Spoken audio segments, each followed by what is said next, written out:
everyone. Welcome to the program. This is Politics Today, live on Channels Television. I'm sure Kimbaloy in Abuja. Let's get started with not so good news. The Independent National Electoral Commission has suffered some losses.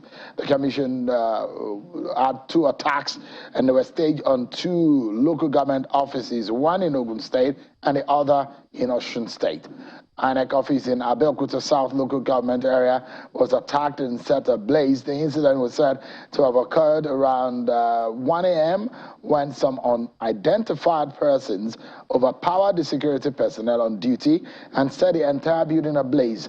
The main building and all the commission's movable assets in the office were destroyed.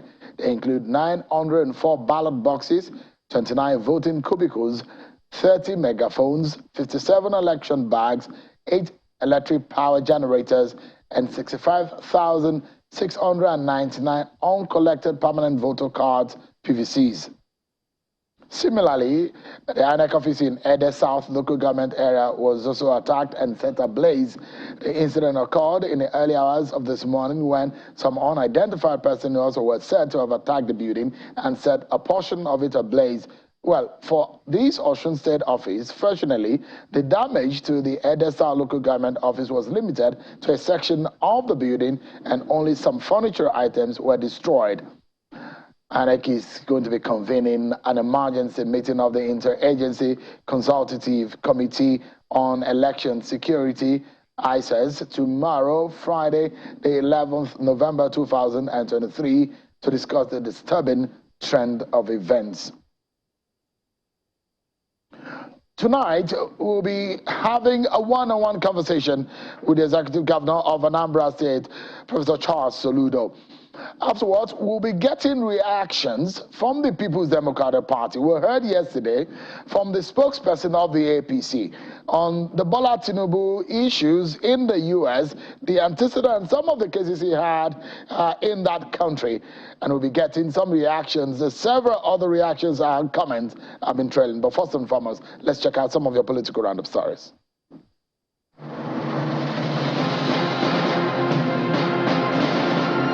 Presidential candidate of the People's Democratic Party, Mr. Atiku Abubakar, is calling on the youths of the party to mobilize grassroots support for the party ahead of the elections. He was speaking at the inauguration of the PDP Youth Campaign Council in Abuja. Mr. Atiku notes that as youths who are the bedrock and future of the country, they must elect someone who has the capacity to provide an enabling environment for them to realize their dreams. I want to assure you, no matter your poor background, no matter your position, PDP will help you realize your individual and collective aspirations in this country. Against the backdrop of recent attacks and rallies of political parties by armed hoodlums, the most recent of which was the convoy of the presidential candidate of the People's Democratic Party, Mr. Atiku Abubakar, in Borno State, the Inspector General of Police, Mr. Usman Al-Kalibaba, has disclosed that a team has been set up to thoroughly investigate the matter. And I think we have a total team that will assess what had actually happened and the extent of what had happened, and also put measures to prevent such occurrence in future outings of the parties. Ahead of the 2023 general election, the Independent National Electoral Commission has called on political parties to shun politics of bitterness and engage in peaceful campaigns during and after the elections. Speaking during a stakeholders forum in Ilorin, Kwara State, the State Resident Electoral Commissioner, Mr. Tahiru Madama, described the signing of the electoral law as the best that has happened to the country, as it will put an end to rigging and other electoral malpractices. The best thing that happened to this country in our electoral process is the signing into law by President Muhammadu Buhari. It has changed a lot of things and to allow us to use technology. The Independent National Electoral Commission, Zamfara State, says that it has mapped out communities affected by bandits in the state and is promising to make provisions that will enable displaced persons to vote in the 2023 general election. The State Resident Electoral Commissioner, Professor Saidu Ahmad, disclosed this while briefing journalists in Gusau, the Zamfara State capital, as the Commission prepares to display voters register in the state from Saturday, the 12th of November 2022. We have record in 13 of the 14 local governments in Anambra State. There are actually varying numbers of displaced persons, IDPs, in those local governments. We have the records, we have the roads, and so on. Here we have them. The Yobe State Governor, Mr. May Malabuni, says his administration will complete all ongoing projects in the state with the 2023 budget in pursuance of government's post-insurgency recovery and speedy socio-economic development program. Governor Buni made the disclosure while presenting the 2023 appropriation bill of 163 billion naira before the State House of Assembly. The amount signifies 0.49% decrease compared to the 2022 budget. The total budget for the execution of our policies and programs is put at 163,155,366,000 naira, signifying 0.049% decrease compared to the 2022 budget. Thank you so much, everyone, for staying with us. Let's get straight to business. Today, the governor of Anambra State, Prof Soludo of Anambra State, presented a 258.97 billion 2023 budget to the State House of Assembly. The governor made a presentation of the budget, which he titled Budget of Acceleration. He said it recorded a raise from the 170 billion revised 2022 budget presented by the governor in May. Now the presentation is said to have embodied his administration's single-minded focus and determination to continue to press the accelerator pedals in spite of the risky bumps on the way. He says, quote, "Ours is an agenda with a deadline and there will be no excuses." That's according to Governor Soludo. And Professor Charles Soludo joins us live from Awka, the Anambra State capital. Thank you so much, Your Excellency, for joining us tonight. And I must condone your state and the people of Anambra State on that tragic incident in Onitsha at a chemical market. But I guess it's fair for us to ask what is the latest? As of the last time, 4 people dead, 12 injured, and over 850 million worth of properties were destroyed. What did we learn from that, and what are the latest or the updates from that incident? Oh, well, thank you very much for having me, Shell. And are you hearing me? I can hear you. Please, sir, go ahead. Please, sir, go ahead. Yes, thank you very much for having me. That's really a very unfortunate incident that happened 2 days ago at the open drug market at Onitsha. And as you well know, that's about the largest open drug market in the world. And an explosion, I think maybe one of the shop owners there had imported some explosives and so on, and then the process of offloading that, it exploded and bringing down buildings, and then inferno that followed. Lives have been lost, and properties still to get a full assessment of the full extent of the damage. We've cordoned off much of the place, put out the fire, and trying now to have a full assessment, and also to design the road ahead. But that particular incident is one too many, one of the major shocks we have had in the year, and convinces us about the decision we had taken sometime in June this year to actually launch the construction of an alternative market that meets the international standards for where you can keep drugs and so on. I think that particular open drug market is long overdue for closure, and I'm glad that NAFDAC and the Pharmaceutical Association of Nigeria and everybody, all the medical operators, agree that that place, that location, is not proper, fit and proper for drugs, for human consumption, so to speak. And this particular incident just reconvinces us that we are moving in the right direction, and movement to Oba as the alternative place where you have a consolidated drug center that is being constructed is the way to go. But in the meantime, our hearts are with the victims and especially, I mean, and all victims, the innocent ones who never knew anything about it. But we are still to get the full extent of the damage, and the government will be responding, trying to see how far we can go in condoling the victims and assisting some of those who have lost, well, totally their sources of livelihood, whether we could have some palliative measures. But on a more fundamental level, we are determined to relocate that market from that location.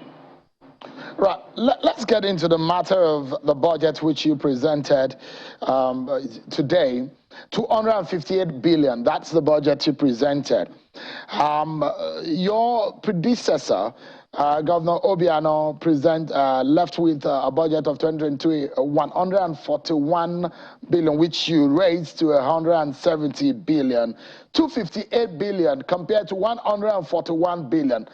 That is perhaps almost 100% jump from the initial budget mark, the total budget cap that you had the last time. What is responsible for this? Well, I must say that an approximate size of about 260 billion naira budget for Anambra, for the size of the economy of Anambra, an economy of about 5.5 trillion, meaning that we have a budget size of less than 5% of our income or GDP of the state, 4-point-something%.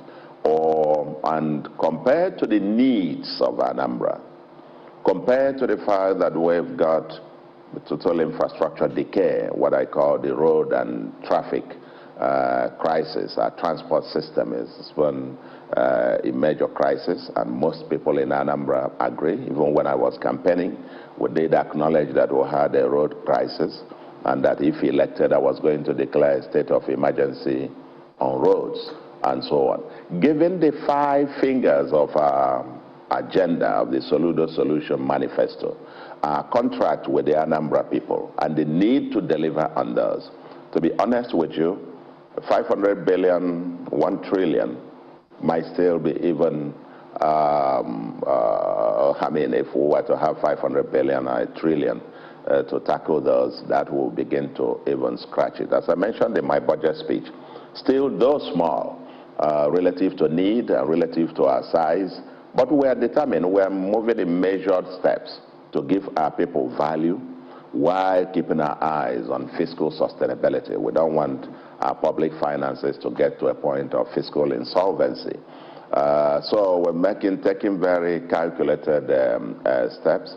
But again, there is also another point to make, which is when you are looking at the size in nominal terms, it doesn't quite fully convey the full import of the moment that we live. It's been disruptive moments. Prices have been escalating. If you look at what it costs, you know, a ton of bitumen or a ton of asphalt a few months ago or even a year ago, and now it's hundreds of % increase. If you take in terms of what it costs, for example, to provide even the most basic services, how much was it costing to have a liter of diesel a year ago or even some 8 months ago versus what it costs today? So if you were to take that in nominal terms, to be honest with you, that's quite not a very significant increase, as a matter of fact.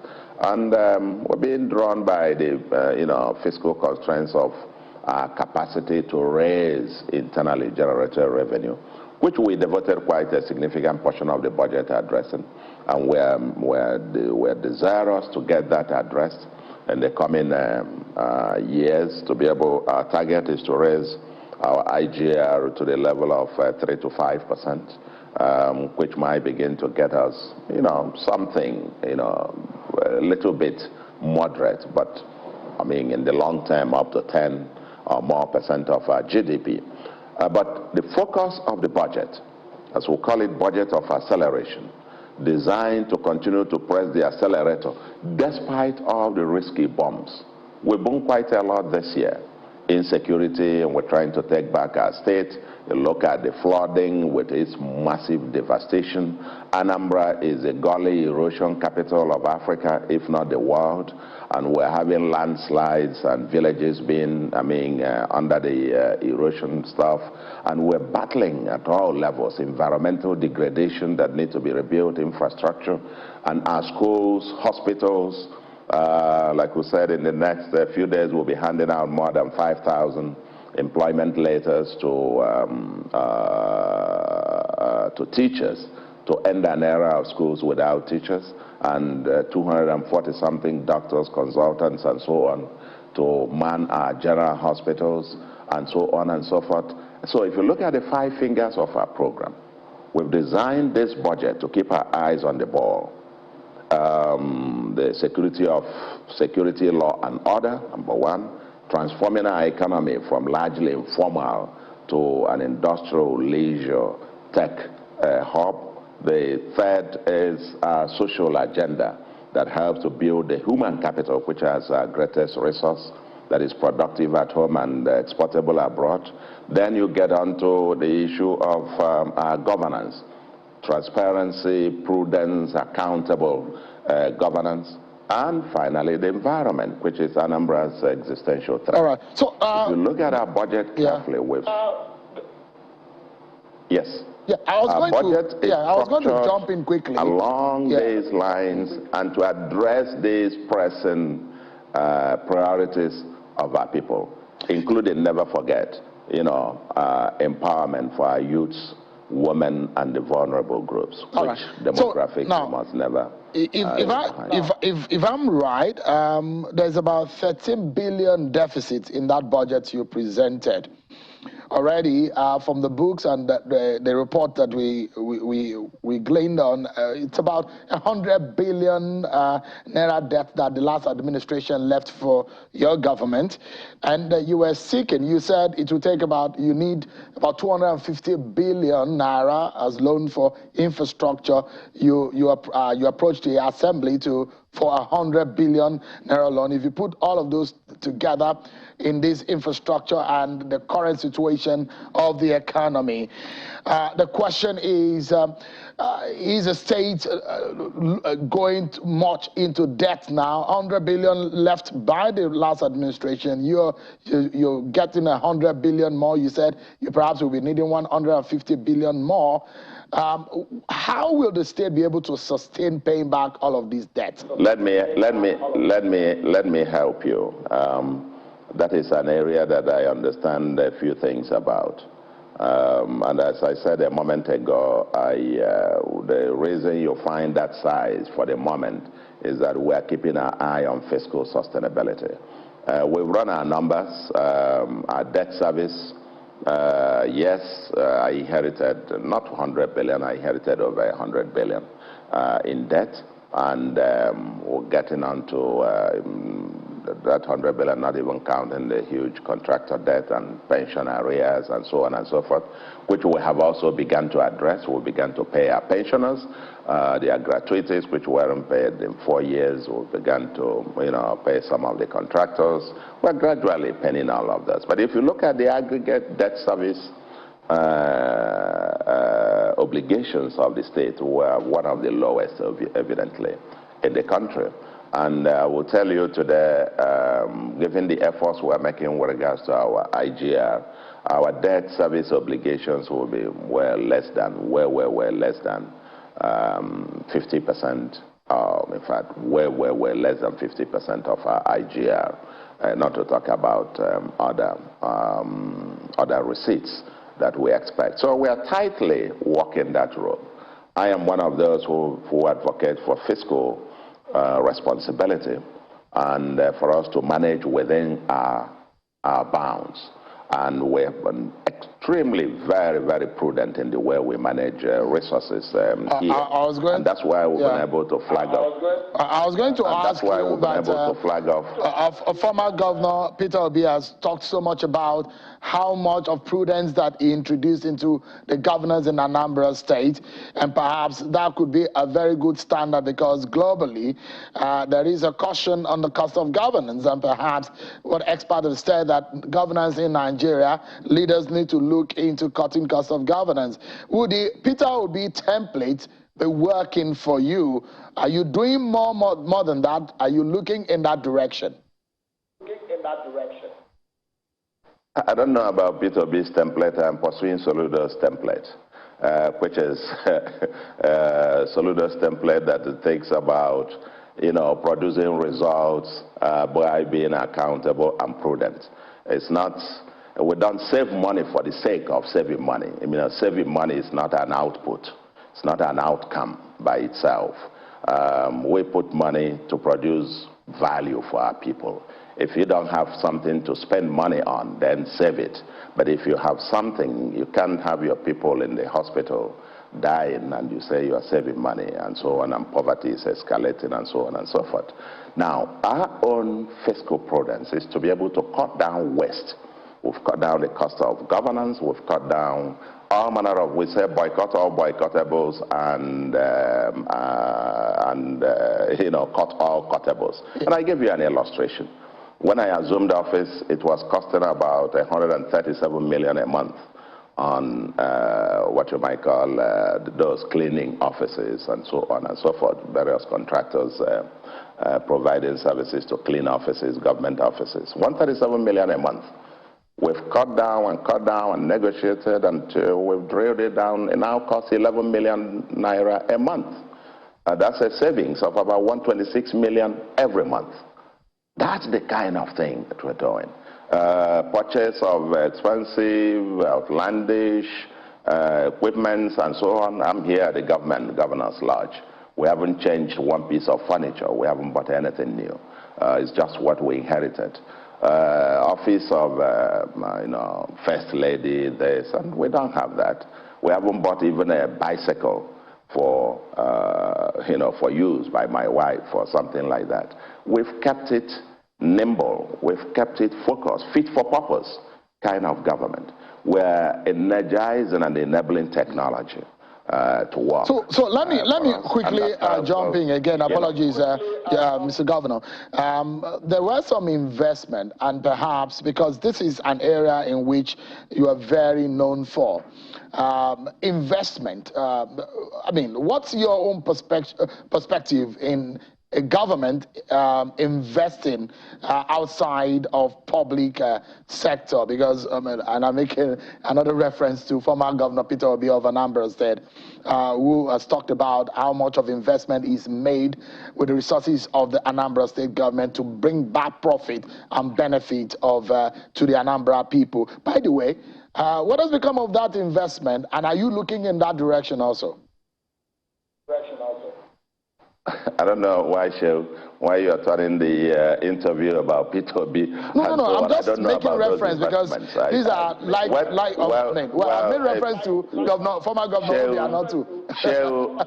Shell interviews about my 2023 budget. I'm not talking about the investments of either any of my predecessors.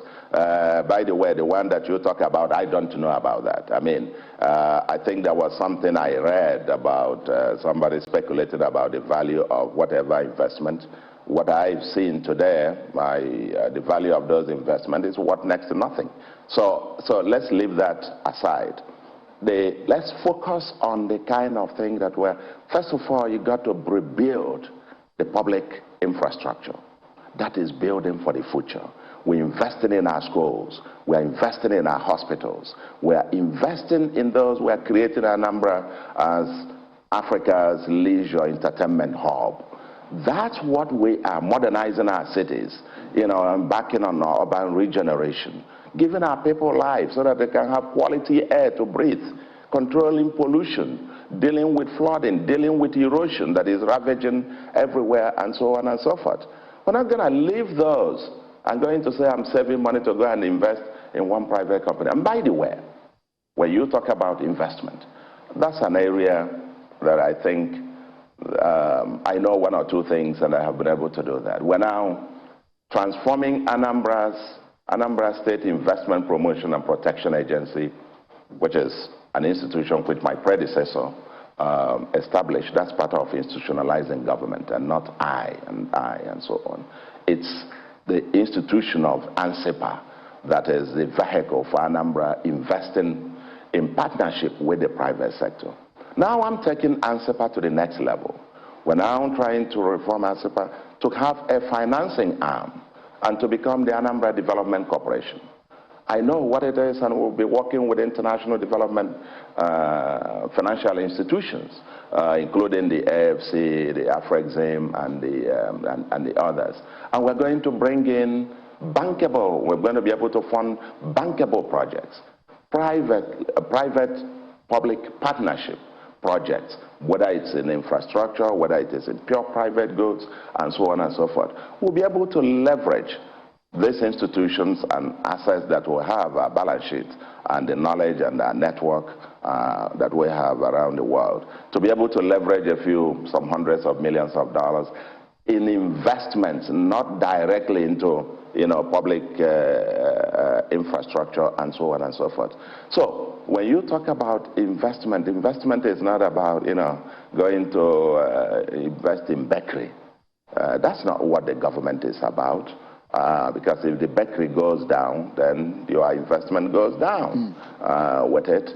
You've got to invest in the future. All right, now, Governor, I have just some two quick questions. And one is in the area of security. I bet you that you perhaps did not imagine the magnitude of the challenges you perhaps met in office that you saw, and the manner in which things are flowing. What are your own view or your own ideas of resolving permanently, of course, some of the security challenges that you met on the ground? And because you are not isolated, you will be talking about a regional solution also into some of it. You and your colleague governors in the Southeast perhaps are looking in that direction. But give us an idea. What do you think can best fix the issue of insecurity that will make the people of Anambra sleep with their two eyes closed? Well, I think first sentence is that relative to where it was when I came, and relative to where we are, I can bet you that most people in Anambra are sleeping with their two eyes closed. There was heightened insecurity. It used to be a daily thing, killing here and there. Before I came in, there's not anything that I saw that I say I didn't expect. The only thing is that you never know the full details until you are on this seat and you get security reports every day, as the case may be. I come from Anambra South. One of my local government is in the South. And you know that I was personally attacked in the broad daylight when I was, meeting with youths. They came to kill me, basically. And none of us, no candidate could campaign in the entire Anambra South then. Even one of the candidates of Labour Party then, Basimalo, is still missing. And so on. Nobody could campaign in the 7 local governments, plus Obaru, in those. That's the state of things. And these criminals were in about 15 camps. And I can tell you today that it's not safe for them anywhere. They've been smoked out in almost all of those places today. All right, Mr. Governor, so because we need to wrap up the conversation, but if you help me, just in 30 seconds, it might be unfair to a part of me that wants to learn some economics to listen to your view on this. I'm very sure as a governor, you'll be preparing what your friend, the CBN governor, has announced, the policy of redesigning the Naira, and he's told everybody that we should be prepared, that in the next couple of weeks, that we will have new Naira notes. How much of the preparation are you having in Anambra? So give us your view on the redesigning of the Naira, a good timing or bad timing. In 30 seconds, Mr. Governor, if you may. Thank you very much. Again, you know, the last time you tried something and I told you, you're not going to push me. I'm not going to be, as a former governor of Central Bank, I resist and I will resist you commenting on the policies of my successor in office, in whatever form, in whatever way you put it. Anambra will respond as appropriate. Whatever circumstances that rolled out from the center, the monetary authorities, the fiscal authorities at the center, whatever thing they decide and throw up, and that is a national policy, be sure that Anambra will appropriately adjust and respond. And so we have no problem with that. And by the way, in my own time, I got the Naira redesigned. Just to make this point, I redesigned the 5, the 10, the 20, and 50 Naira denominations, and we got them in polymer, or at least 5, 10, and 20 in polymer, and then got some of the others, 10 and so 50 redesigned. So it's not anything new, and I also introduced the 1,000 Naira note. So it's certainly within the purviews of the central bank to do that, to redesign notes from time to time. Might be for its security features, it might be some other considerations, as the case may be. But I'm not here to speculate about to comment on the substance of the policy itself. All right. Governor, Professor, I mean, sometimes it's difficult to now put my hands on which one to call you. A former CBN governor, professor, sitting governor, but whichever one. My very good friend, Professor Charles Soludo, thank you so much, Governor, for talking to us. That's Mr. Governor is enough. But I won't take your academic title away from you. You deserve it. Professor Soludo, thank you so much indeed. That's it. Mr. Governor is enough. All right. Thank you so much. I appreciate your time. You know, Shehu, yeah. Shehu, you know, I don't go with this. Shehu, yeah. You know, when you were started, I said, I don't go with this His Excellency thing. I don't go with the executive governor thing. I'm just Mr. Governor, period. And that's all. That's all I am. And then if you like, as our people here, the locals will call me Charlie Mwambwafo. Charlie, the son of Mwambwafo. Oh, Charlie, the son of Mwambwafo. I mean, you've not told me that. Much. I mean, you just telling me the meaning for the first time today. Thank you so much, Charlie Mwambwafo, if I got it right. Thank you so much. I appreciate it. Mwambwafo. Oh, no. That's one I'll give you a tutorial on that. Thank you so much. I appreciate it. We'll take a break, everyone, and when we return, more on the Tinubu U.S. matter. We get reactions from the People's Democratic Party. They say they are interested in the matter, and there are some angles to the matter in which they want to throw light on. We'll be hearing from one of the official spokespersons of the PDP Presidential Campaign Council, Daniel Bwala, joins me next. Stay with us, everyone. We'll be right back.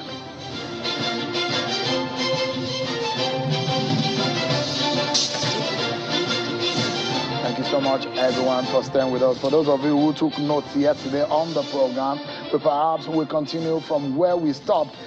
It's about the Bola Ahmed Tinubu issues and what the APC has been saying.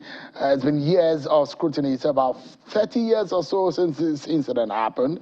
And critical appraiser of the antecedent of the former governor of Lagos State and the presidential candidate of the ruling All Progressives Congress, Bola Tinubu, and that is continued. There have been series of questions on drug-related matter and money laundering incidents that happened in the United States. A court paper which resurfaced again from the United States District Court for the Northern District of Illinois surfaced, where there are claims that Bola Tinubu's encounter with American authorities over allegations of narcotics, trafficking, and money laundering. Well, yesterday we had Mr. Festus Keyamo, Senior Advocate of Nigeria, an official spokesperson of the Tinubu campaign. He was on the program where he dismissed the commentaries and some of the issues raised by Nigerians on the matter. But tonight, the People's Democratic Party, one of the major opposition party in Nigeria, says they are interested. And a lawyer and official spokesperson of the PDP Presidential Campaign Council,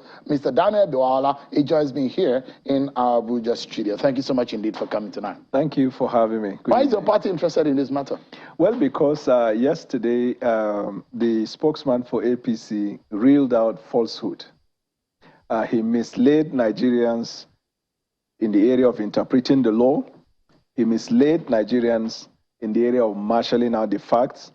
He was economical with respect to certain documents. So let me put it this way. The documents that are flying, but let me even say this before the document. When you show interest to run for office... The first question that I asked is why your party is interested. Yes, we're interested because as a political party, we are all gunning for the post of the presidency. Everybody, Atiku has thrown himself to the field. Same with Asiwaju. And facts came to the public fora, and they misled Nigerians. It behoves of our party to come to the media space, join issues, and distill facts, and reel out the truth as they are, which is why we're here today. And that's why I say, first of all, their first quarrel is that this thing happened 30 years ago. It doesn't matter if it is 100 years. If you are vying for a public office, you must be willing to be scrutinized. The reason is because the man who will become the president of the Federal Republic of Nigeria, that's why they have what they call security vetting, must be somebody that the nation have an idea of his life from when it started to where he is today. So he does not become an object of blackmail or a national security threat. So the fact that it came after 30 years is a non-issue. So let's take it from one after the other, because there are a lot of issues from the matter of forfeiture and whether or not there was a kind of plea bargain, because these are some of the issues that the Leonel Sake dismissed yesterday. Perhaps you have alternative facts to some of this matter in law, because he said there was no, it was a forfeiture, but I mean, there was no indictment. What indictment means, you probably will be able also to shed light. There a plethora of issues that he raised, which I'd like you to respond to. But first and foremost, let's dwell on the premise of what happened.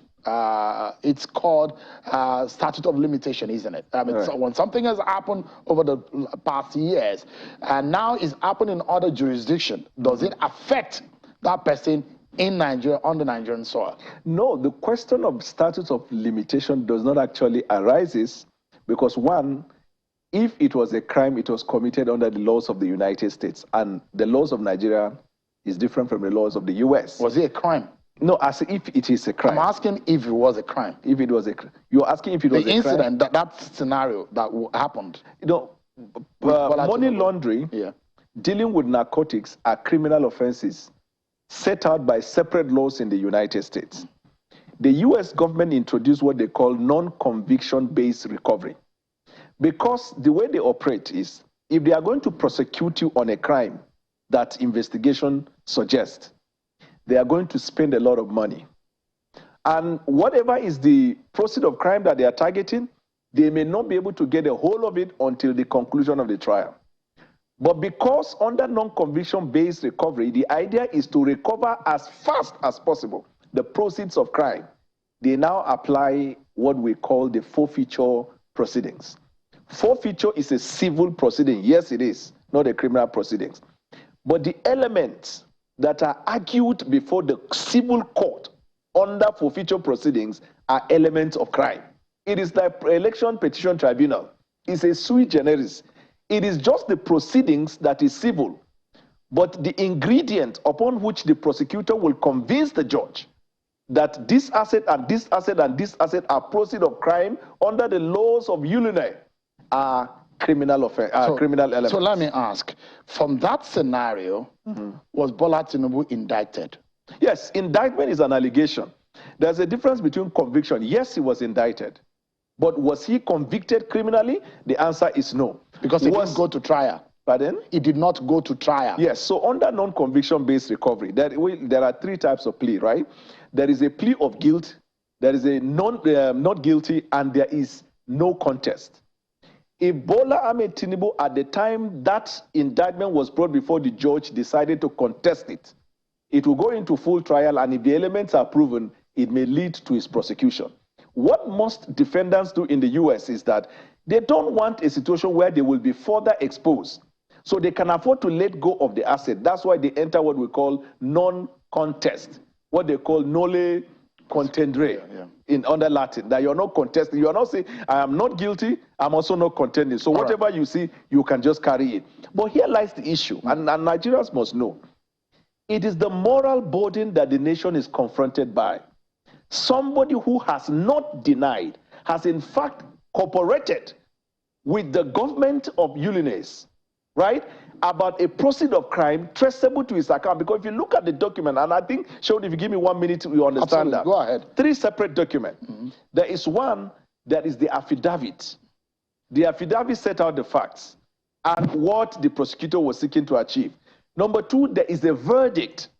The verdict is the finding of the court. So the affidavit established a probable cause, and the verdict says that the probable cause has been established under the relevant laws, that those assets that they were seizing were actually proceeds of crime.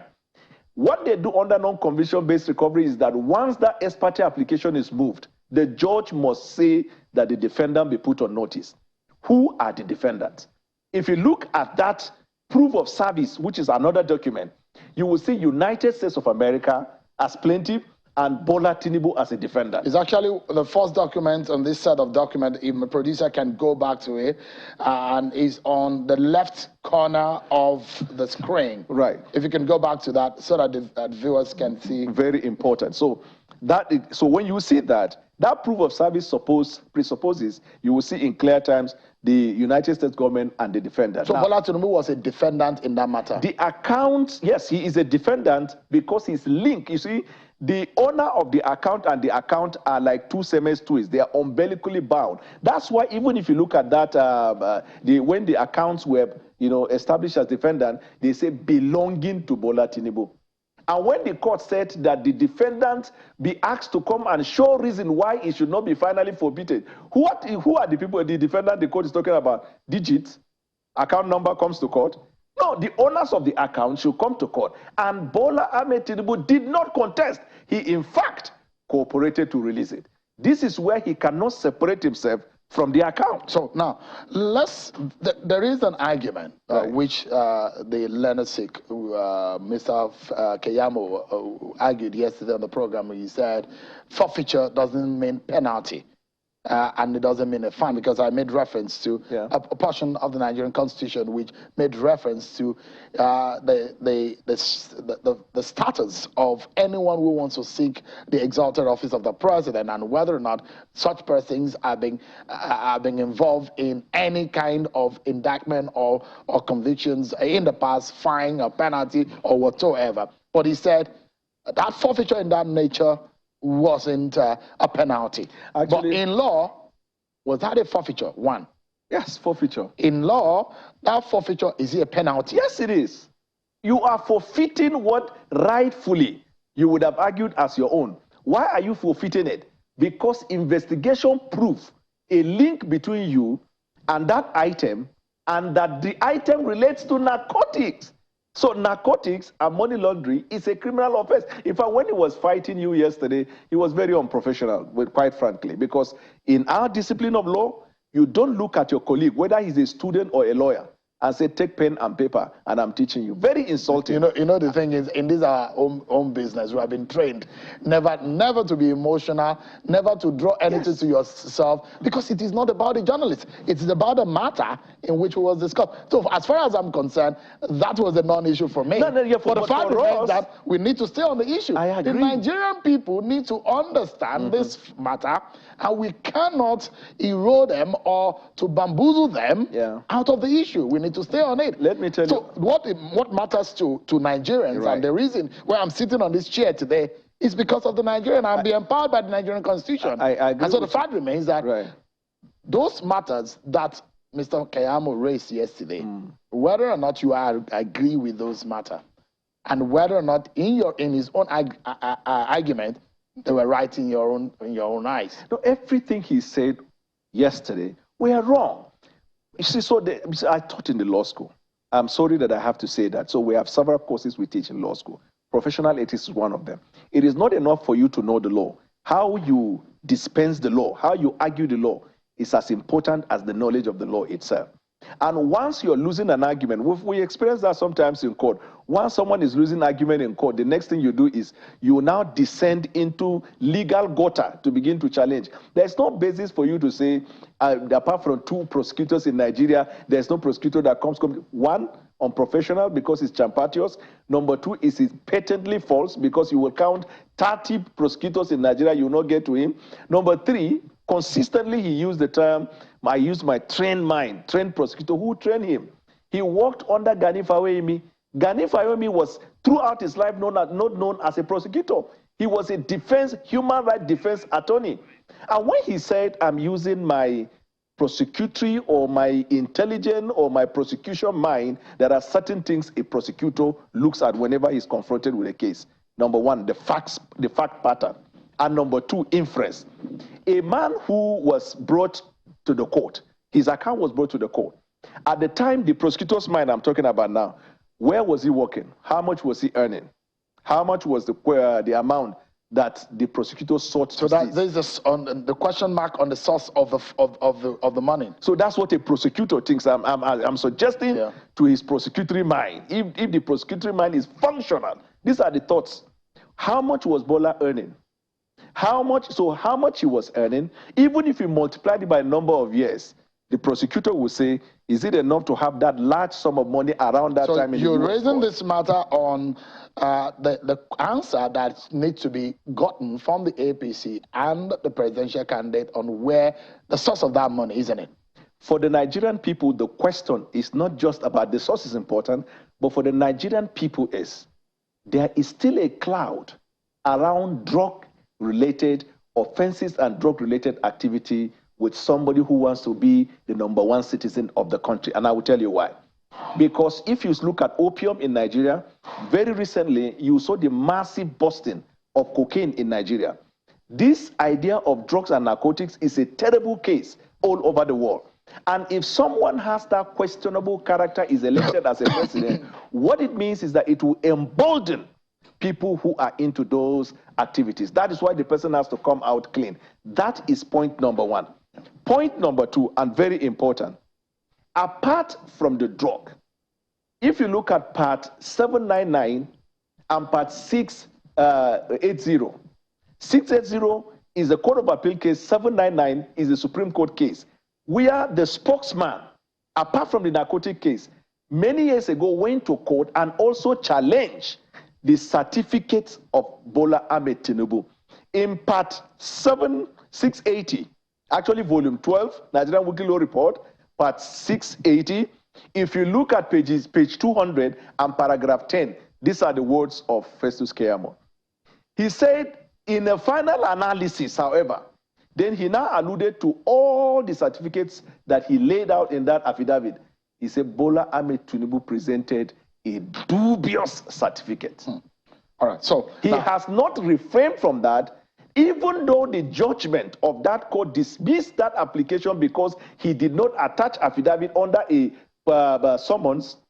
But one fact is clear, he has not come out today to say, those things that I said in that case, I no longer believe them. Let me quote part of what Mr. Keyamo said. Right. I'd like to get your response. He said, the document on the left, and I'd like my producers to, I told you to get this on standby so that people can be able to, understand as we did yesterday to follow the conversation.